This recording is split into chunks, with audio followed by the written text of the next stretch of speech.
নমস্কার, আমি ডক্টর অরবিন্দ শীল। আজকে ২৬শে জানুয়ারি প্রজাতন্ত্র দিবস। আপামর দেশবাসীকে আমার একান্ত ভালোবাসা এবং শুভেচ্ছা। সেই সাথে একজন বাঙালি হিসেবে আমি লজ্জিত এই ভেবে যে আমার কি যোগ্যতা আছে এই দিনটিকে সসম্মানে পালন করার।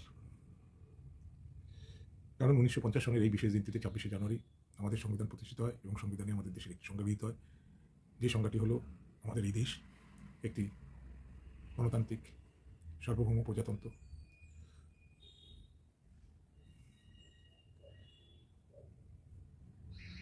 এই রাজ্যের যে রাজনৈতিক সামাজিক পরিস্থিতি, তাতে প্রশ্ন থেকেই যায় যে আমরা কি একটা সাংবিধানিক সংকটের মধ্যে পৌঁছেছি। আমাদের এই রাজ্যে গণতন্ত্র কি উল্লঙ্ঘিত?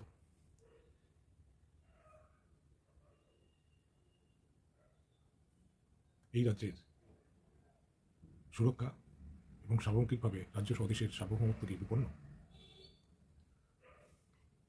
এটা ভাবার সময় এসছে। এবং সেক্ষেত্রে আমাদের ভূমিকা কি? আমরা কি যথাযথভাবে সেই ভূমিকা পালন করছি? যদি পালন না করে থাকি, তাহলে কি আমাদের যোগ্যতা আছে এই দিনটিকে সসম্মানে পালন করার? সংবিধানের প্রতি সাধারণ দায়িত্বশীল নাগরিক হিসেবে, সমাজ সচেতন নাগরিক হিসেবে আমাদের দায়িত্বটা কি? গণতন্ত্রের পরিকাঠামোর প্রতি আমাদের দায়িত্ব কি? দেশের সার্বভৌমত্বের প্রতি দায়িত্ব কি? প্রজাতন্ত্রের প্রতি দায়িত্ব কি?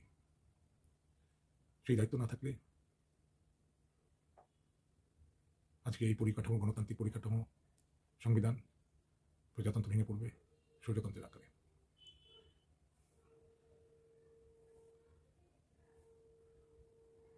গণতন্ত্রের যে সার্বজনীন উন্নয়নের এজেন্ডা, তা পশ্চিমবঙ্গে শুধুমাত্র আর্থিক লেনদেনের ভিত্তিতে একটি কায়েমি রাজনৈতিক দলের স্বৈরতান্ত্রিক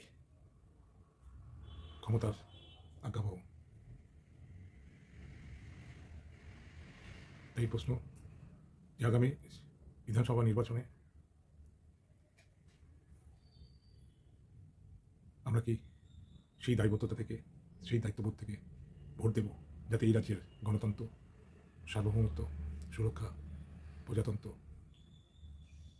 সুরক্ষিত থাকে এবং সাংবিধানিক সংকট মুক্তি হয়। ধন্যবাদ। এখানে শেষ করলাম। ভেবে দেখুন।